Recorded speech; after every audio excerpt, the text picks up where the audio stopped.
Hello बच्चों, चलिए प्रश्न को पढ़ते हैं। सरल लोलक में एक भारी पर छोटी वस्तु को नगण्य भार वाले धागे द्वारा एक स्थिर बिंदु से लटकाया जाता है। वस्तु को एक ओर विस्थापित करके छोड़ दिया जाता है और वह दोलन करने लगती है। क्या इस गति को शुद्ध घूर्णन गति कह सकते हैं? यदि हाँ, तो घूर्णन अक्ष कहाँ पर है? तो चलिए सबसे पहले हम लिख लेते हैं मूल अवधारणा जिस पर कि यह प्रश्न आधारित है। यह प्रश्न आधारित है घूर्णन गति पर। घूर्णन गति पर चलिए बच्चों पहले हम समझ लेते हैं कि क्या होता है घूर्णन गति। बच्चों, घूर्णन गति एक ऐसी गति है जिसमें कि पिंड में कोई वास्तविक विस्थापन नहीं होता।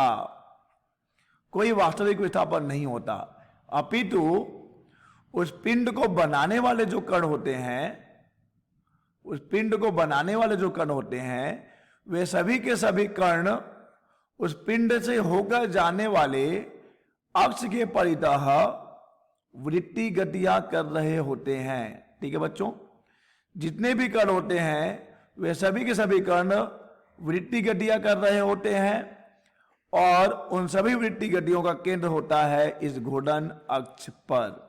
ठीक है बच्चों, अब अगर हम बात करें कि आखिर ये शुद्ध घूर्णन गति क्या है, तो बच्चों शुद्ध घूर्णन गति हम उस घूर्णन गति को कहेंगे जहां पर उस पिंड का कोई भी रेखीय वेग न हो, अर्थात वह पिंड विस्थापित न हो रहा हो, केवल उसके कण क्या कर रहे होंगे, जो है उसके कण अलग अलग समतलों में वृत्ति गतियां कर रहे होंगे, अर्थात वहां पर केवल ओमेगा होगा, केवल कोणीय वेग होगा।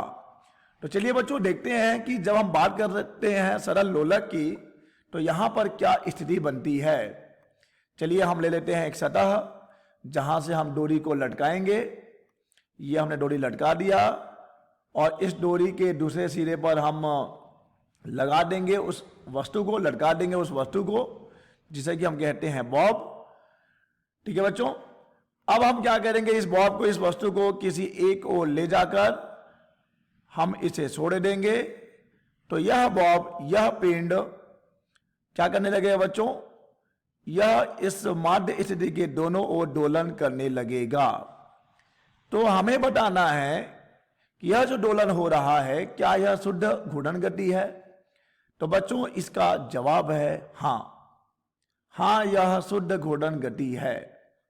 हां, यह क्या है बच्चों, शुद्ध घूर्णन गति है। कैसे है यह शुद्ध घूर्णन गति?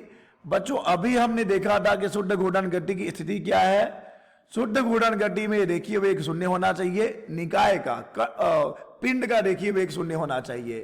तो बच्चों यहां हम देख सकते हैं कि हमारे ये जो निकाय है क्या यह विस्थापित हो रहा है, क्या यह किसी रेखीय वेग से कहीं जा रहा है? तो इसका उत्तर है नहीं, अतः यहां पर रेखीय वेग शून्य है।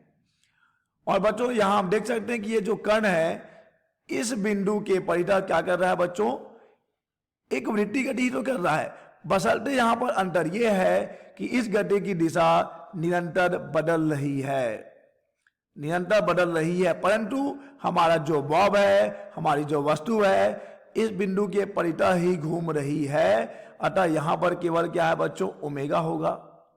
ठीक है, तो बच्चों अब हम ये समझ चुके हैं कि हाँ यह एक शुद्ध घूर्णन गति है क्योंकि यहां पर कोई रेखीय विस्थापन नहीं है। यहां पर केवल उस निकाय का एक कण जो कि बॉब है वह क्या कर रहा है, इस बिंदु के परितः एक वृत्ति गति, हालांकि यह पूरा का पूरा वृत्ति गति नहीं है परंतु एक वृत्तीय मार्ग ही तो है।